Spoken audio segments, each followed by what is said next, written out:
Questo programma è offerto da Micra.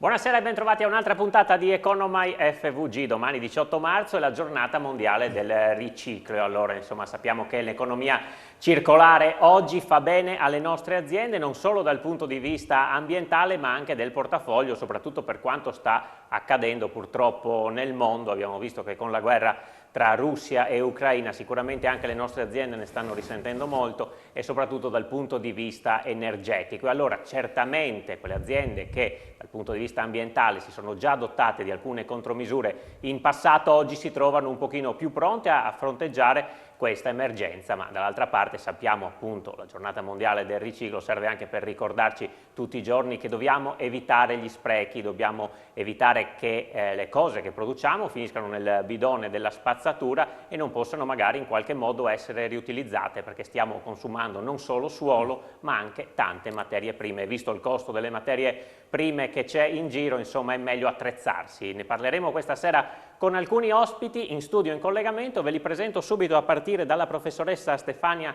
Troiano, professoressa di Economia Ambientale dell'Università di Udine. Buonasera. Buonasera a tutti. E buonasera e grazie per essere con noi a Massimo Bassani, titolare dell'azienda agricola Isola Augusta. Buonasera. Buonasera anche a Lorenzo Braida, titolare della Braida SRL, ma anche membro dell'associazione Anima Impresa. Buonasera. Buonasera.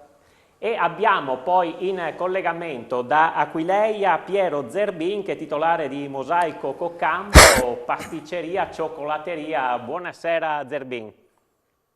Sostenibile, buonasera, sì, soprattutto sostenibile. E soprattutto sostenibile, sì, perché è un po' la parola d'ordine di questa serata. Io partirei subito con la professoressa Troiano, insomma lei un po' le studia queste aziende, studia naturalmente il settore, allora le chiedo, economia circolare, oggi sicuramente una realtà, tempo fa sicuramente no, che passi abbiamo fatto anche dal punto di vista delle nostre aziende su questo fronte? Beh, allora, parto dalla prima parte della domanda proprio. Diciamo che oggi come oggi, sì, è vero, abbiamo dei buoni esempi, però c'è ancora molto, molto da fare. In merito al passato, ma non è propriamente vero che un tempo non c'era nulla, nel senso che l'economia circolare anni fa veniva praticata anche a livello di famiglie, quando si cercava proprio di non buttare via nulla.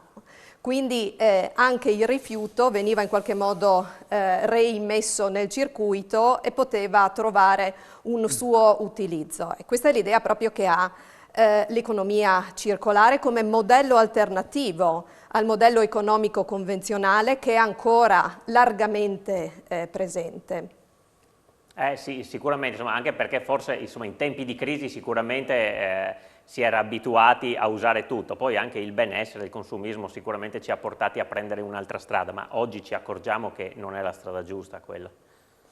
Assolutamente no, sia dal punto di vista ambientale sappiamo che abbiamo delle risorse che sono limitate e le stiamo sovrautilizzando. E quindi dobbiamo in tutti i modi ingegnarci ad utilizzare in maniera più sostenibile le risorse che abbiamo, facendo attenzione alla loro capacità di rigenerarsi, e questo non sempre è possibile, perché ci sono delle risorse ambientali che hanno un quantitativo limitato e con quello dobbiamo fare i conti, e ovviamente ogni volta che utilizziamo queste risorse limitate, l'esempio principale è proprio il petrolio, andiamo a togliere le stesse opportunità ai nostri discendenti, alle generazioni future. Quindi diciamo l'idea dell'economia circolare è proprio quella di cercare di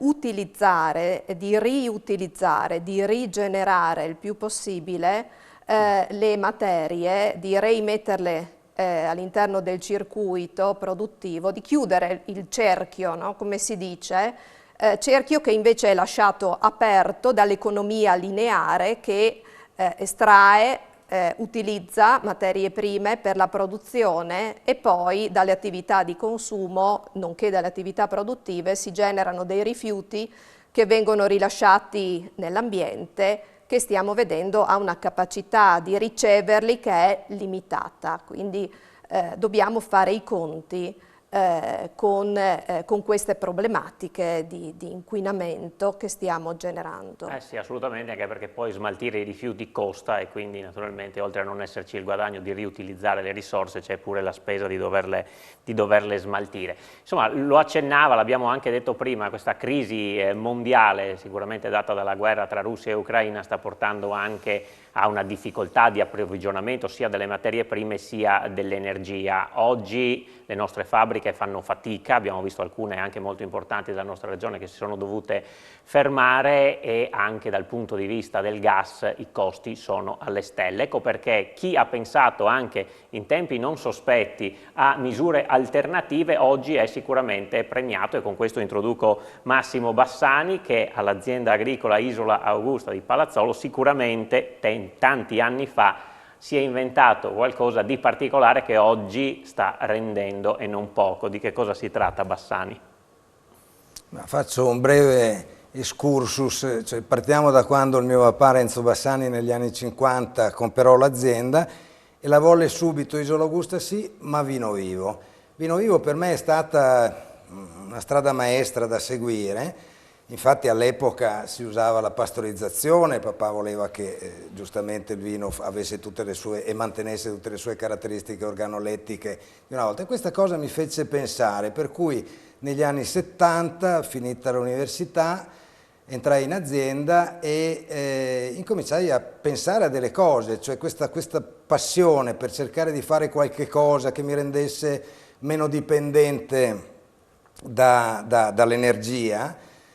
Fu ad esempio nel 1990 quello di decidere per una terebrazione di un pozzo che venne fatto poi a 435 metri di profondità. Qua c'è una piccola cosa buffa da raccontare, quando mi dissero fai questo pozzo, sì, dico lo faccio, però dice sappia che potremmo anche non trovare l'acqua calda, lei il pozzo se lo paga lo stesso, quindi qualche piccolo rischio magari te lo prendi, però avevo un professore amico che mi disse che c'erano grandi possibilità di trovare questa acqua calda che trovammo a 32 gradi e mezzo.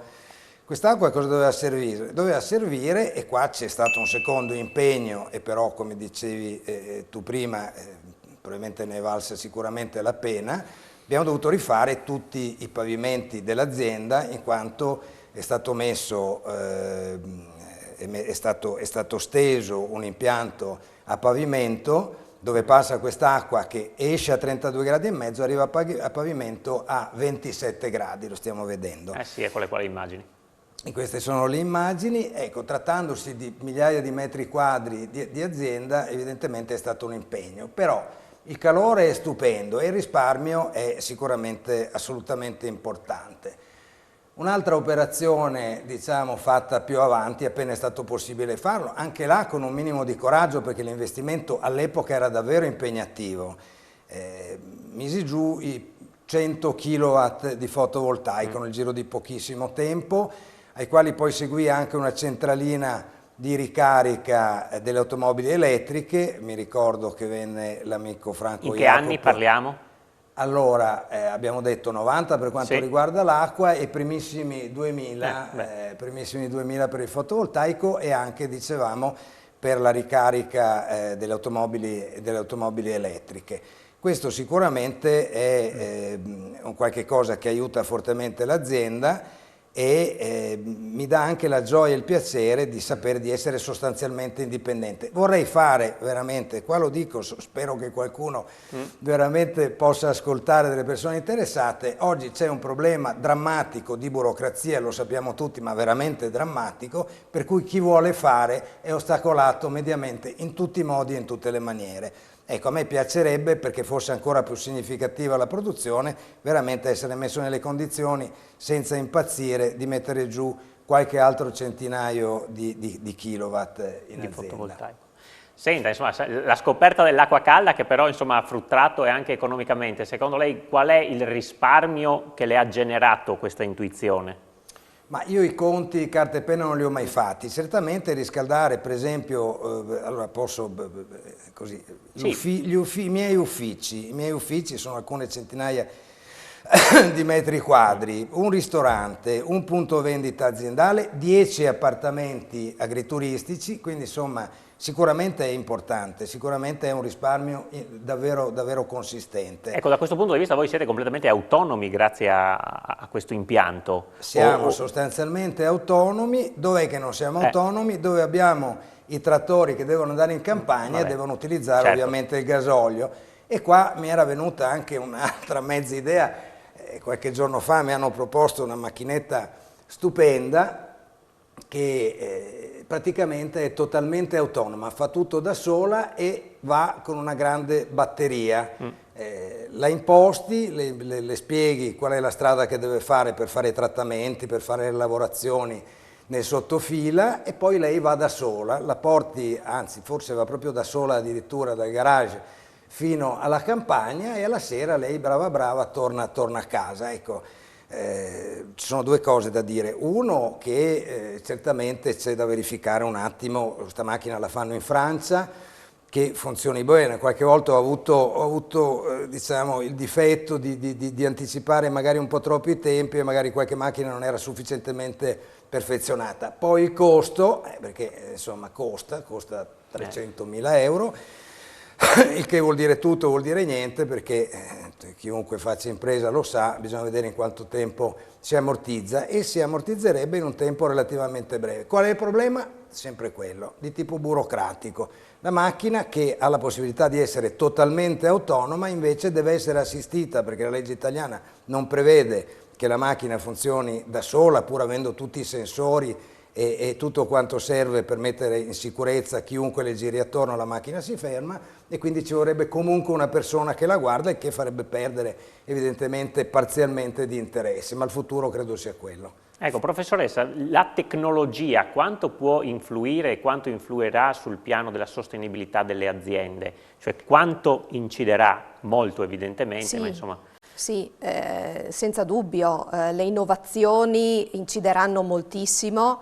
Il percorso anche in questo caso da fare è molto lungo, molto costoso, anche abbiamo sentito, si tratta comunque di agricoltura di precisione che si sta avviando piano piano, certo con delle opportunità che ci vengono descritte veramente come eccezionali, soprattutto in termini di sostenibilità ampiamente intesa, quindi sia dal punto di vista economico, è vero, l'investimento iniziale è elevatissimo, generalmente è un impegno molto consistente, però ecco, sembra portare poi veramente molto buoni risultati nel tempo e dal punto di vista poi ambientale queste nuove macchine specificatamente, ecco per riprendere l'esempio che si faceva, ma è ovvio che lo si può estendere, porteranno anche un modo di fare agricoltura più sostenibile dal punto di vista ambientale, perché queste macchine sono dotate di sensori, di raccoglitori, di informazioni, di dati che consentono proprio di tarare, di misurare, di calibrare gli interventi in maniera tale da utilizzare al meglio le poche risorse che abbiamo a disposizione, come si diceva prima, e di produrre il meno possibile impatti ambientali negativi con, ribadisco, delle ripercussioni che ci vengono descritte dal punto di vista socio-economico molto allettanti. Grazie, allora ci fermiamo per la prima pausa pubblicitaria, restate con noi perché poi vi raccontiamo altre storie di aziende sostenibili. A tra poco. Di nuovo insieme con Economai FVG, al centro di questa puntata la sostenibilità ambientale delle aziende, insomma perché abbiamo visto fa bene all'ambiente ma fa bene anche al portafoglio e in Friuli è attiva anche un'associazione che si chiama Anima Impresa e che raggruppa un po' tutte le aziende che da questo punto sono molto attente. Lorenzo Braida, che fa parte di questa associazione, è qui con noi questa sera. Allora a lei chiedo insomma intanto di raccontarci un po' l'attività dell'associazione e come insomma vi confrontate anche su questi temi. Buonasera, sì, rappresento in questa sede anche Anima Impresa, che è un'associazione che si occupa di sostenibilità e responsabilità sociale a tutto tondo. È un'associazione che ormai ha 12 anni di storia, quindi è partita con molto anticipo su quelli che sono i temi che sono di attualità oggi ed è diventata un punto di riferimento, io dico un collettore importante per le aziende e per le persone, per i professionisti che ci tengono alla sostenibilità, alla responsabilità sociale in generale. Quindi Anima Impresa si occupa veramente a 360 gradi di attività, di sostegno, di supporto, di promozione di quelle che sono le best practice sulla sostenibilità, sulla responsabilità sociale. Ecco, Noi siamo fieri di farne parte. Quante sono più o meno le aziende che ci sono? Poi sappiamo che c'è anche una collaborazione importante con l'Università di Udine. Sì, sono oltre un centinaio ormai tra imprese, persone, professionisti. Le imprese sono una settantina circa, alcune delle quali di primissimo piano. Devo dire che anche noi siamo soci, è il terzo anno che siamo soci e abbiamo immediatamente avuto dei benefici perché ci ha permesso di andare a lavorare su quello che è il nostro progetto di sostenibilità per la nostra impresa. Sì, parliamo proprio della Braida, quindi di cui lei è il titolare, insomma, di che cosa vi occupate e insomma, vi è stato anche riconosciuto non molto tempo fa questo vostro impegno, no? Anche a livello più alto, diciamo. Sì, diciamo che è un percorso che parte da lontano, perché io e mio fratello siamo soci della Braida SRL SB, che è società benefit, ci tengo a precisarlo, quindi è un percorso che parte da lontano perché siamo la seconda generazione. Nostro padre ha cominciato l'attività ancora quando aveva 18 anni, ma ancora prima lavorava nel settore della sedia a 14 anni, quindi siamo cresciuti proprio, io dico che siamo nati in mezzo alle sedie perché di fatto è così. La nostra prima abitazione era proprio l'ufficio della fabbrica di nostro padre. Una cosa che abbiamo assorbito nel corso degli anni è il fatto di non si butta via niente, o comunque quando c'è la possibilità di, ad esempio, riparare, nel nostro caso le sedie, perché siamo appunto produttori di sedute e complementi d'arredo, c'è sempre stata questa attitudine verso il cliente di anche riparare oggetti, sedute in questo caso, che fossero magari state danneggiate o fossero usurate nel corso del tempo. Quindi probabilmente è qualcosa che abbiamo assorbito anche io e mio fratello, probabilmente anche da nostra madre, perché essendo sarta non vi dico quanti vestiti ha sistemato nel corso degli anni e continua tuttora a fare. E noi lo stiamo in qualche modo traducendo nella nostra realtà, perché da una parte sì, produciamo sedute, in particolare per il mondo alberghiero, della ristorazione navale, scuole, università, musei, quindi realizziamo progetti importanti per la collettività in particolare, ma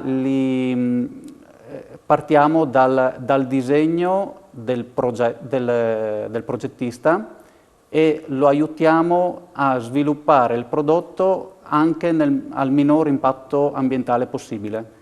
Quindi valutando quelli che sono gli sprechi, quelle che sono le modalità di utilizzo del prodotto nel corso degli anni e fare in modo che durino quanto più a lungo possibile. E poi immagino che ci sia anche molta attenzione per quanto riguarda l'uso dei materiali.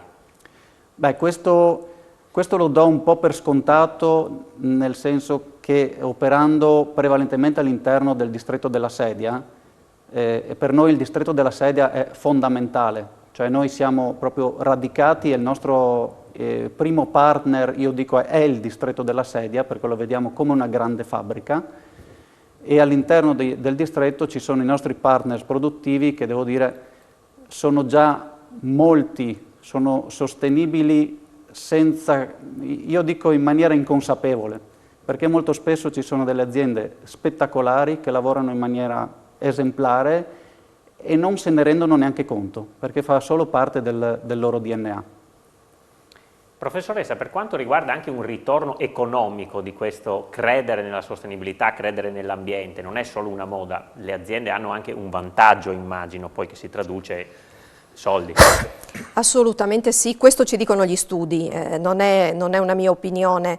Ci sono diversi studi che vengono condotti a livello nazionale, ma anche a livello locale, che ci dicono che le imprese che si dedicano maggiormente alla sostenibilità, che realizzano investimenti con la volontà di essere maggiormente sostenibili, sono quelle anche che hanno migliori indicatori dal punto di vista economico-finanziario, sono quelle che sono in grado di creare nuova occupazione e quindi diciamo puntare effettivamente sulla sostenibilità risulta essere appagante anche da questo punto di vista. Sostenibilità non significa solo avere a cuore gli impatti ambientali, ma significa anche essere in grado con investimenti appunto che vadano nella direzione della sostenibilità di raggiungere buone performance anche dal punto di vista socio-economico.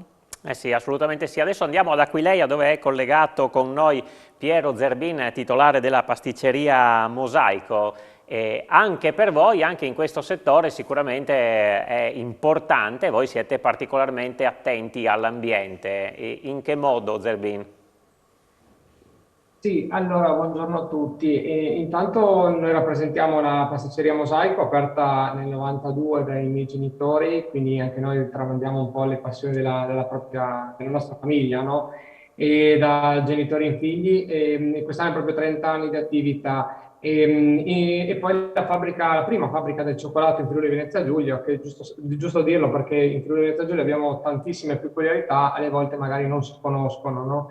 Non ci si conosce neanche tra le aziende, e queste occasioni, come anche tutte le organizzazioni e le giornate che organizza Anima Impresa, ci servono proprio per questo, per conoscerci e per farci anche forza, perché quando si fa sostenibilità non sempre si ha un po' la sensazione, adesso meno in realtà, di sentirsi un po' da soli, quindi è sempre importante confrontarsi con le altre aziende e non solo ovviamente sui concetti della sostenibilità. E quindi abbiamo aperto questa fabbrica fino al 2018 e ho fatto questa premessa per arrivare dove? E per arrivare che, nonostante la storia della mia famiglia fosse comunque fondata su dei valori ben solidi, quella che forse ci mancava era una direzione, e da 2 anni a questa parte, ormai quasi 2 anni e mezzo, abbiamo intrapreso questo percorso, che non è un percorso che è iniziato 2 anni e mezzo fa e finisce domani, è un percorso lungo, stimolante, che mette un po' in discussione tutte le scelte che la nostra azienda ha sempre fatto, oppure consolida le scelte buone che sono state fatte negli anni.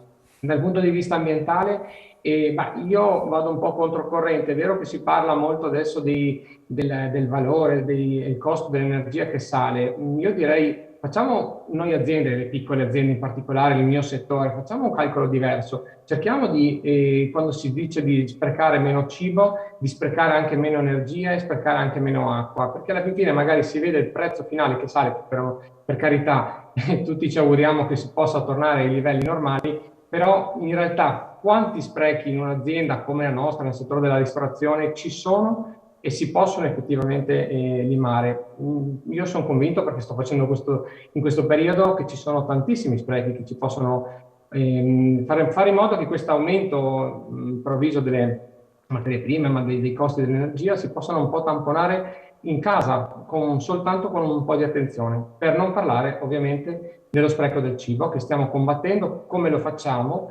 Sia non avendo paura di rivoluzionare le scelte aziendali. Dicevo prima, no? 30 anni di storia ci possono cambiare, perché se ci sono materie prime che è più giusto utilizzare, lavoriamo sul territorio, lavoriamo sulle materie prime che abbiamo qui in Friuli Venezia Giulia, non andiamo sempre a cercarle altrove, perché questo è già un grande cambiamento, e senza avere la paura di dire al cliente finale: io quel gusto di gelato all'avocado non lo faccio, perché io avocadi qui in Friuli Venezia Giulia non li trovo.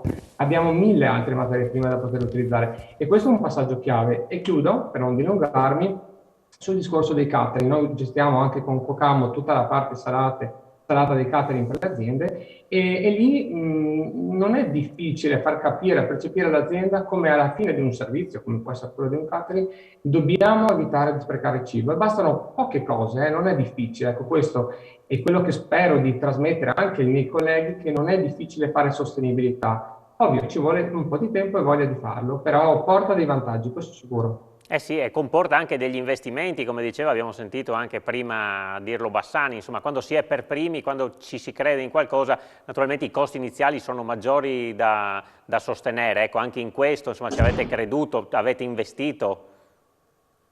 Sì, abbiamo stravolto un po' tutte le scelte, no, fatte nel passato. Abbiamo ad esempio limitato dell'80% ad esempio la plastica nel nostro packaging, quindi stravolgendo tutto dopo pochi anni di apertura di Cocambo in particolar modo.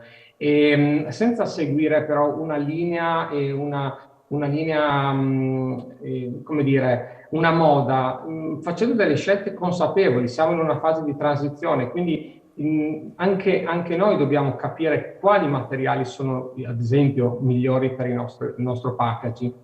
E abbiamo fatto questa scelta coraggiosa perché abbiamo cambiato tutto e tante altre cose, come ad esempio pesare le immondizie, perché se una persona si mette a dieta, la prima cosa che fa si pesa per vedere se la dieta funziona, no? Così come le immondizie, se io voglio avere meno indifferenziato, meno plastica nei miei bidoni, devo pesarli, perché così ho una misurazione che è molto semplice, un dato numerico che è facile, poi ovviamente viene rapportato col fatturato che in questi 2 anni ha subito ovviamente diverse difficoltà, insomma, no? E poi lavoriamo molto con soprattutto i nuovi progetti, delle barrette che abbiamo studiato e inventato, una in particolare Alfibon che è già sul mercato da ormai 6 mesi, e con altre 6 aziende del territorio, quindi il concetto di territorio, fare rete tra le imprese, parlarci, confrontarci, c'è in noi. E l'ultimo che presenteremo tra qualche giorno, che è un altro progetto organizzato e pensato con la CBA, e con il quale, al di là della bontà del progetto della rete tra le imprese, c'è l'attenzione verso al sociale. In particolar modo con il primo progetto, Alfibon, andiamo a piantumare alberi a Passopura, e col secondo progetto invece aiutiamo la Fenice con un'associazione che cura i disturbi alimentari. Anche lì ci sarebbero molte cose da dire, ma il tempo è tiranno, quindi mi blocco. L'ha capito, perché insomma il tempo è tiranno e ci fermiamo per la pubblicità, ma dopo ne riparliamo con lei e con i nostri ospiti. Restate con noi.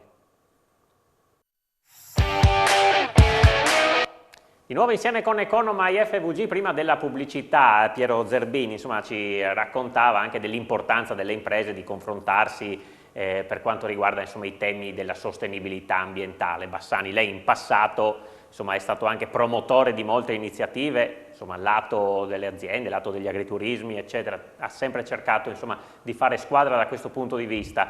Ci si riesce sempre o è molto complicato poi ad andare oltre quelle che sono le parole? Devo rispondere? Sì. Lei tocca veramente un punto dolente, perché il Friuli è una regione spettacolare, lo ricordiamo tutti, piccolo compendio dell'universo, con delle possibilità infinite. Il fatto di fare squadra qua in Friuli è estremamente difficile, estremamente complicato. Io, vabbè, lei ha avuto la bontà di citare che ho tentato di fare qualche cosa, ma quando cerchi di costruire qualche cosa che potrebbe avere veramente anche un'importanza per tutti, per i ragazzi che crescono, è difficile far capire la necessità assoluta di fare squadra. Potrei fare 100.000 esempi, io che mi occupo di vino, questa moltitudine di zone DOC qua in Friuli, tra l'altro una ne ho fondata qualche annetto fa io, e contestualmente però ero andato giù a Roma per vedere di proporre questa DOC Friuli. Stiamo parlando del 1900 e qua vi faccio capire quanti anni ho, nel 75, a parlare col ministro d'allora dicendo che mi sembrava una buona idea di fare cosa? La DOC Friuli che faceva da cappello a tutte le altre DOC che sarebbero poi comunque avrebbero continuato ad esistere. Bene, la DOC Friuli è stata fatta 1975 la proposta, 2016 fatta la DOC, quindi voglio dire i tempi di reazione non sono quelli richiesti dalla velocità che invece bisognerebbe avere oggi, che è la velocità di internet. Quindi questo è un gran peccato, perché lavorando tutti assieme, dandosi un obiettivo, tenendo la testa alta, guardando avanti, cercando di copiare da chi fa meglio di noi, penso che si potrebbe fare molto di più. Questo delizioso ragazzo cioccolatiere di Aquileia che ha parlato prima mi ha ricordato che forse alle cose che abbiamo fatto in azienda ce n'è da aggiungere un'altra. Ecco, lui ha parlato di risparmio d'acqua.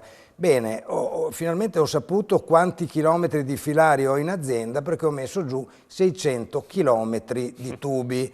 600 km di tubi sottoterra per evitare proprio di buttare via l'acqua e fare, tra l'altro, visto che parliamo anche di aziende eco-friendly, di fare una concimazione localizzata, quindi vuol dire non buttare a spaglio, non buttare nei fossi, ma dare alle piante quello che serve.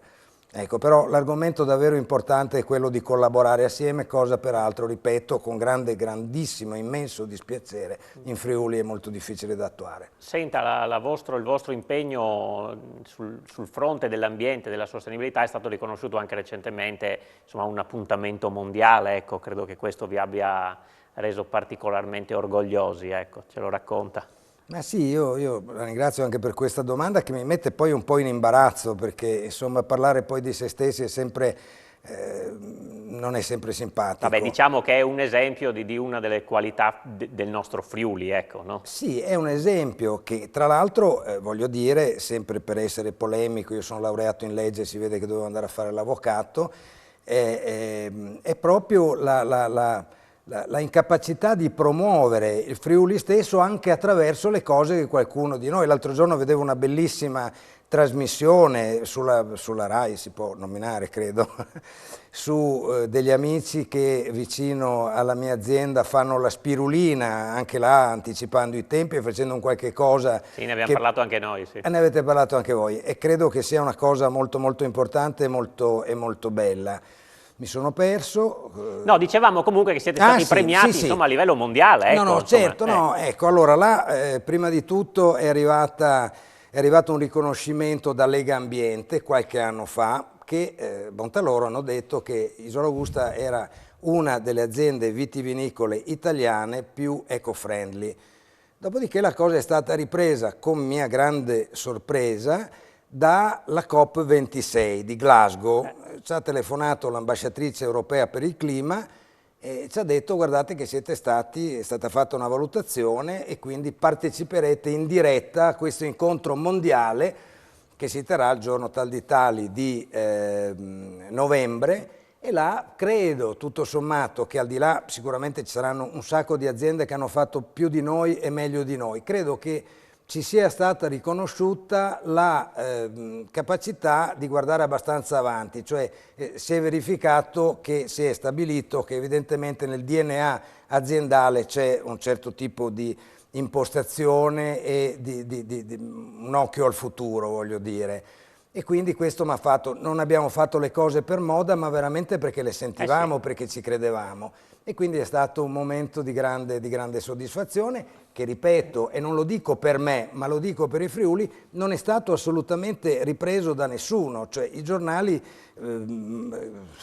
forse un giornale ci ha dato un pochino più di spazio, magari forse anche perché abbiamo insistito. Vabbè, abbiamo insomma anche rimediato noi, insomma, raccontando anche questa cosa e raccontando e ribadendola anche Io di questo vi ringrazio. Siete un perché emittente molto sensibile a questi temi e mi fa un gran piacere. Sicuramente importante trasmettere questi concetti alle nuove generazioni. In questo servizio vi facciamo vedere un progetto di ERA in collaborazione in questo caso con il Comune di Cordenonse e con la scuola Leonardo da Vinci, una scuola media, insomma c'è la presenza di una discarica gestita da ERA nel comune e hanno pensato bene di coinvolgere anche i ragazzi per far capire qual è il ciclo e il riciclo insomma, dei rifiuti. Vediamo. È una vera partnership tra comune, ERA e dirigenza scolastica che ha portato a questo progetto in classe attraverso chiaramente la DAD, perché questo è in questo periodo, ma abbiamo voluto comunque essere incisivi affinché si possa parlare di rifiuti in modo piacevole attraverso giochi e quiz e delle visite virtuali all'interno della nostra discarica, perché proprio in questo territorio esiste questo sito che è definito discarica, ma che è in realtà un vero e proprio impianto. Quindi i ragazzi parteciperanno a queste lezioni in classe attraverso una cooperativa appunto stabilita che porterà questi risultati, e ci auguriamo di stimolare la sensibilità di queste nuove leve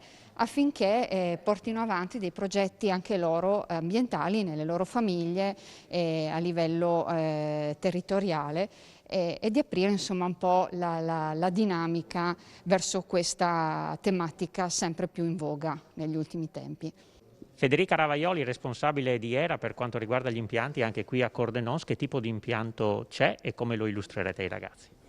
Allora, qui a Cordenons c'è una discarica gestita appunto da ERA Ambiente, è una discarica che vogliamo aprire ai ragazzi per far sì che abbiano la consapevolezza dell'importanza di una gestione dei rifiuti che quindi è all'interno di un ciclo integrato e che vede l'importanza appunto di un impianto di smaltimento finale quale la discarica.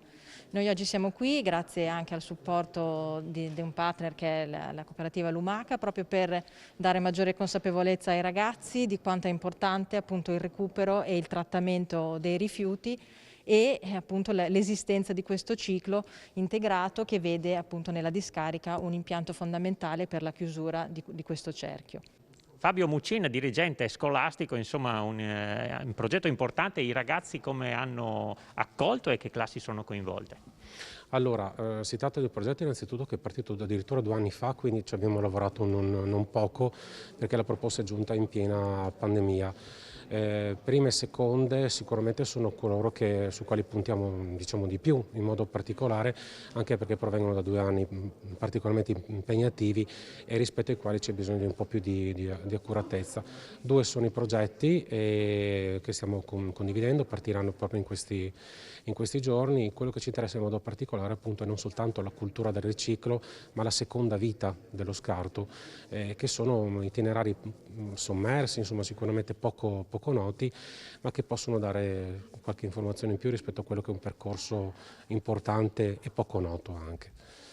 Lo fate attraverso la DAD, naturalmente con dei tour virtuali e delle lezioni. Per il momento sì, ma questo ha dato una possibilità in più anche ai ragazzi di essere in luoghi più distanti e soprattutto di mettersi in contatto con gli esperti, superando quelle che sono le limitazioni momentanee. Torno a dire, il progetto nasce in piena pandemia, si sviluppa in una situazione un po' più favorevole in questo momento, però appunto la didattica a distanza permette di collegarsi e di evitare situazioni potenzialmente di rischio, rimanendo all'interno dell'ambiente scolastico, ma senza dimenticare che c'è qualcosa all'esterno che non va dimenticato. Ecco, professoressa Troiano, sicuramente l'importanza di trasmettere, insomma immagino che lei lo farà anche se a livelli più alti naturalmente con i suoi studenti, perché poi in casa veramente i gesti che possiamo fare tutti i giorni, tutti quanti, sono semplici e danno sicuramente una mano all'ambiente. Anche su questo c'è molta più consapevolezza che in passato, ecco, però insomma il messaggio da dare ai giovani di fatto. Sì, un messaggio molto forte che viene anche dall'Università di Udine, che è una delle università che hanno aderito alla rete delle università per lo sviluppo sostenibile. Sono oltre 80 le università in Italia che danno vita a questa rete, in cui si fa molto proprio per accrescere anche la sensibilità presso gli studenti, presso tutto il personale che fa capo all'università. All'Università di Udine in diversi corsi di studio si insegna la sostenibilità, si insegnano materie proprio che accompagnano gli studenti verso la sostenibilità variamente intesa. All'interno dell'Università di Udine c'è un delegato alla sostenibilità e tramite questo delegato si realizzano diverse attività rivolte ad incrementare la sostenibilità della mobilità, rivolte ad incrementare la sostenibilità all'interno delle mense, dei bar, tanto per citare solo alcuni esempi. E per essere concreti, già dall'anno scorso è stato avviato un corso base rivolto a tutti gli studenti di tutti i corsi di studio che cerca proprio di inquadrare, diciamo, in maniera generale la sostenibilità, che ha come obiettivo quello di accrescere la consapevolezza. Come abbiamo sentito prima, è importantissimo diffondere la consapevolezza per aumentare la sensibilizzazione degli studenti,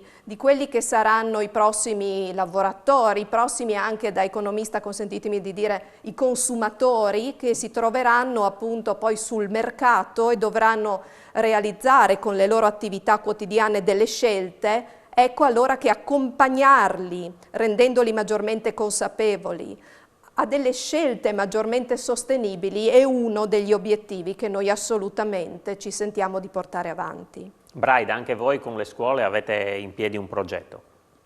Sì, proprio tornando a quello che dicevo prima sul fatto di riutilizzare dei prodotti che sono ancora buoni, che possono durare ancora a lungo nel tempo, abbiamo lanciato un'iniziativa proprio rivolta alle scuole, il fatto di poter fare operazioni di refitting, cioè di ritappezzeria o riverniciatura dei prodotti per dargli nuova vita.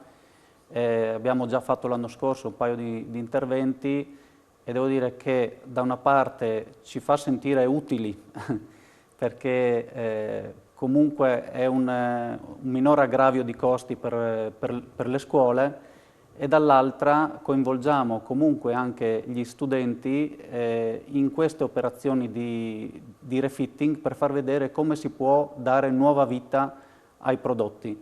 Quindi noi siamo impegnati anche come società Benefit nel divulgare quelli che sono i principi dell'economia circolare, e proprio a questo proposito stiamo portando avanti un progetto molto importante per noi, e vorremmo anche avere l'aggregazione di altre aziende complementari che ci permettano di portarlo avanti. È un progetto del quale ci tengo molto e avrò piacere se poi anche altre aziende si uniranno a noi. Eh sì, anche perché il messaggio da dare insomma, ai ragazzi è sicuramente importante da questo punto di vista. Ci fermiamo per l'ultima pausa pubblicitaria, tra poco. Ultima parte di Economy FVG, abbiamo parlato del riciclo, dell'importanza anche della sostenibilità ambientale. Sicuramente, come dicevo in apertura, è un momento particolare da questo punto di vista per quello che sta succedendo con la guerra tra Russia e Ucraina. Sicuramente ci siamo resi conto, l'Italia si è resa conto, lo sapeva, ma adesso ha preso coscienza col fatto di essere completamente dipendente da altri per quanto riguarda le fonti energetiche, il gas in particolare. E di certo anche qui le aziende già tempi passati, qualcuna di più, qualcuna di meno, insomma hanno preso delle contromisure. Ecco, chi per tempo si è attrezzato oggi si trova un po' meno dipendente e un po' meno anche strangolato da questi costi enormi che insomma si stanno verificando sia per le famiglie che per le imprese, a dire il vero. Vediamo adesso in questa intervista ad Adriano Luci, presidente del gruppo Luci, insomma, che ha una particolare attenzione all'ambiente, ecco, per quanto riguarda soprattutto il fotovoltaico attraverso la società Gesteco. Allora vediamo, sentiamo le parole di Adriano Luci. Siamo nella sede del gruppo Luci assieme al presidente Adriano Luci, perché ci sono delle importanti novità per quanto riguarda Gesteco sull'approvvigionamento, possiamo così dire, dell'energia elettrica green. Ecco, presidente, quali sono le novità? Noi ci siamo assicurati per l'anno 2022 e poi a seguire l'acquisto di energia proveniente da fonti rinnovabili, quindi fonti rinnovabili certificate. Questo è il primo passo. Il secondo passo è rendere tutti i nostri impianti, tutte le nostre sedi autosufficienti sotto l'aspetto della produzione energetica, perché come vediamo il tema non è un tema, diciamo, non è semplice, e soprattutto sta creando le condizioni per una disparità sul mercato. Ecco, qual è il vostro fabbisogno e come farete a rendervi green al 100%? Allora, noi non siamo energivori, però diciamo, la bolletta è comunque importante. Noi stiamo lavorando sul fronte della sostenibilità e della circolarità e quindi stiamo applicando dei processi che ci consentano di non sprecare nulla, di recuperare i materiali nel maggior modo possibile e soprattutto con la miglior qualità possibile al fine di costruire una circolarità significativa, una circolarità vera e che consenta di non scartare e consenta soprattutto di accompagnare i nostri clienti in questo processo, che non è un processo facile, ma è un processo che dobbiamo senza dubbio attuare, perché come vediamo altrimenti le problematiche sono molto complesse. E dobbiamo partire anche dal presupposto che le materie prime sono sempre più carenti e soprattutto vengono da altri paesi, quindi dobbiamo creare proprio le condizioni, no? Al fine di essere autonomi per alcuni aspetti e laddove non lo possiamo essere comunque non sprecare nulla. Questa energia rinnovabile al 100% da dove arriva? Ma le fonti rinnovabili prevalentemente sono quelle legate diciamo, al sole e alle biomasse. Anche questo è una provenienza importante perché il mondo delle biomasse è un mondo che si sta incrementando in modo importante e credo che anche lì ci possa essere la possibilità insomma, di ottenere dei buoni risultati. Allora, professoressa Troiano, pellet, biomasse, fotovoltaico, metano, idrogeno, riusciremo e quanto siamo lontani da essere un po' indipendenti dal gas russo, ma potrebbe essere anche il gas algerino dell'Azerbaigian, cambia poco, insomma, quanto lavoro c'è ancora da fare per le nostre aziende da questo punto di vista e quali sono i rischi naturalmente con la situazione attuale, perché si rischia di mangiarci veramente il guadagno di un anno in pochi mesi. Beh, questo senza dubbio. Diciamo che l'importante è non fermarsi. Per assurdo queste situazioni accelerano i tempi, l'abbiamo già visto con la pandemia, accelerano proprio diciamo, il percorso verso una strada che in questo caso ci porta verso fonti rinnovabili, un utilizzo diciamo, più e più spinto verso queste fonti. Quindi diciamo, nel male ecco, troviamo anche questa spinta che ci viene data. Dopodiché già insomma c'è un utilizzo, c'è una propensione, noi l'abbiamo visto da alcuni studi che per esempio in Italia un 25% circa di famiglie utilizza per esempio la biomassa per riscaldarsi, la gran parte sono molto attenti all'origine di questa biomassa. Quindi come dicevo prima c'è comunque una crescita di consapevolezza della necessità che quella è la strada che si deve percorrere, che è lì che si deve andare e questo è quello che dovremmo fare. Certo può essere costoso, può essere anche lungo, ma ribadisco l'importante è continuare su questa strada, anche perché l'abbiamo visto un attimo fa. Questa è la strada che ci viene indicata, che ci è stata indicata dalle Nazioni Unite. Dobbiamo essere in grado di raggiungere i goals della sostenibilità e quindi è questo che dobbiamo accingerci a fare quotidianamente con le nostre attività economiche e non solo. Ecco, andare verso la sostenibilità a vantaggio di tutti e quel fare sistema di cui si parlava prima è proprio uno dei goal, il 17° in particolare, questa partnership, ecco, l'aiutarci, collaborare, fare rete, mettersi assieme, lavorare dal basso è quello che senza dubbio ci agevolerà e che ci darà dei punti di forza nel futuro. Braida, anche voi insomma, dal punto di vista dell'autosufficienza avete in qualche modo cercato di attrezzare i vostri uffici, in che modo? I nostri uffici sono alimentati dal fotovoltaico e il riscaldamento è a pellet. Al di là di questo, come azienda abbiamo in maniera naturale seguito un po' quelli che sono anche le indicazioni di alcuni nostri clienti. Noi lavoriamo molto ad esempio in Svezia e quindi abbiamo probabilmente assorbito tutta una serie di modi di lavorare, di produrre e di progettare che si basano anche su logiche di ecodesign, che è quello che vogliamo poi trasmettere al territorio ed è uno dei punti cardine del progetto al quale facevo riferimento prima. Eh sì, c'è anche un'altra azienda, oltre alla Gestego, che insomma da questo punto di vista del fotovoltaico si è data molto da fare, che è la PMP, e vediamo come in questo servizio.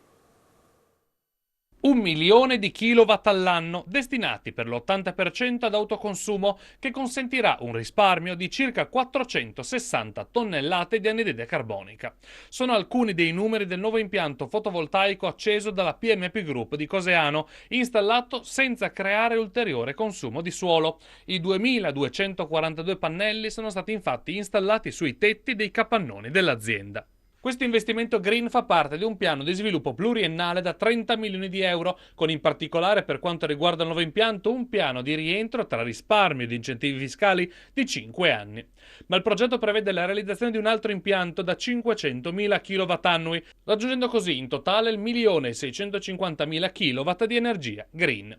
Stiamo realizzando una crescita importante della nostra attività, ma vogliamo che prima di tutto sia una crescita sostenibile sotto l'aspetto ambientale e sociale, ha commentato il presidente e fondatore del gruppo PMP Luigino Pozzo, e per questo abbiamo avviato questo consistente investimento per la produzione di energia verde, sfruttando i nostri capannoni, ha concluso Pozzo, ed evitando così anche il consumo di suolo.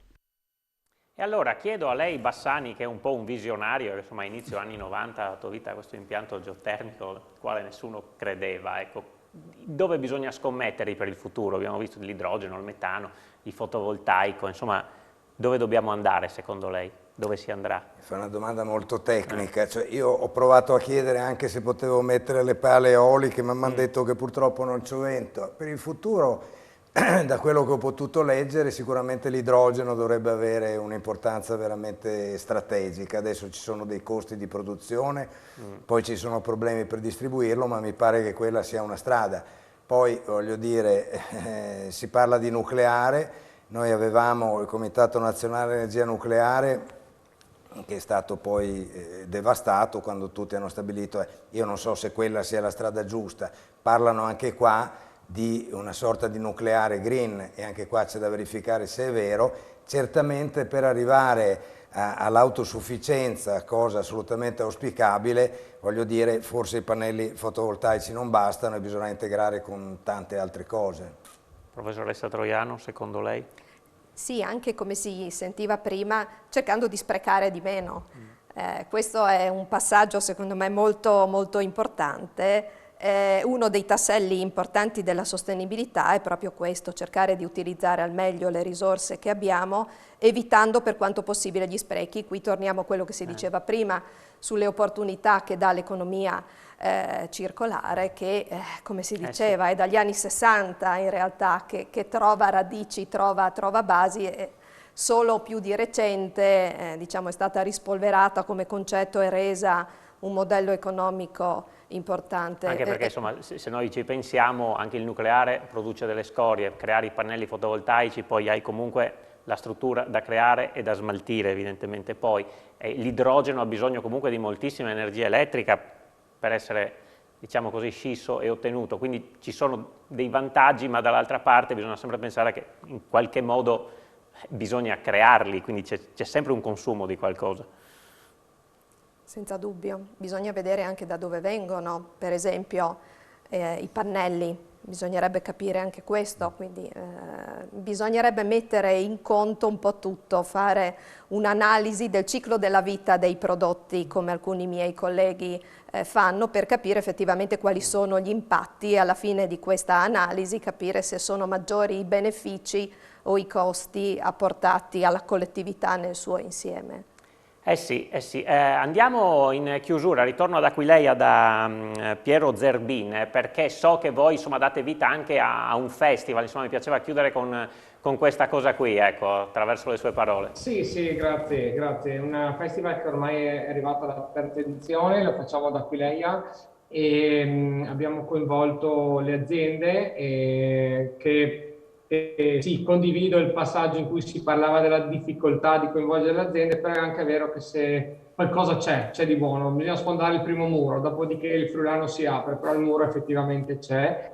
Ma siamo passati dalla prima edizione con 8 aziende alla seconda con 30, quest'anno il 23, 24 e 25 di settembre ci sarà la terza edizione del Festival Sviluppo Sostenibile, tra l'altro si rifà al Festival Nazionale ASFIS, quindi è riconosciuto come festival, e lì mettiamo insieme un po' tutto quello che ci siamo raccontati in questa oretta passata assieme, però lo raccontiamo a tutti, ai bambini, lo raccontiamo alle imprese, abbiamo organizzato dei workshop per le aziende e le aziende si sono raccontate a loro volta, si sono conosciute, hanno creato una rete tra di loro ed è un'occasione unica. Quest'anno, tra l'altro, sarà proprio il fine settimana dove il museo di Aquileia la Basilica, non dimentichiamoci che siamo su un sito UNESCO importante, sono aperti per le giornate del patrimonio e quindi faremo un grande evento, insomma, nei limiti del possibile di questi periodi. Ed è proprio un modo perché la sostenibilità, prima di tutto, parte da casa, va portata in azienda, ma dopo va trasmessa, perché se no, se rimane solo nella singola azienda, si va poco lontano. Sì, E grazie. quindi non siamo Atlantide, ecco, non siamo Atlantide, si chiama il festival, c'è il sito e c'è tutto il programma. Segnatevelo allora, l'appuntamento è per settembre. Grazie a Piero Zerbin, grazie agli altri ospiti, alla professoressa Stefania Troiano, a Massimo Bassani, a Lorenzo Braida per essere stati con noi questa sera, grazie a voi che ci avesse seguito, grazie alla regia di Simone Caramaschi. L'appuntamento con Economai FVG ritorna giovedì prossimo. Grazie, buona serata.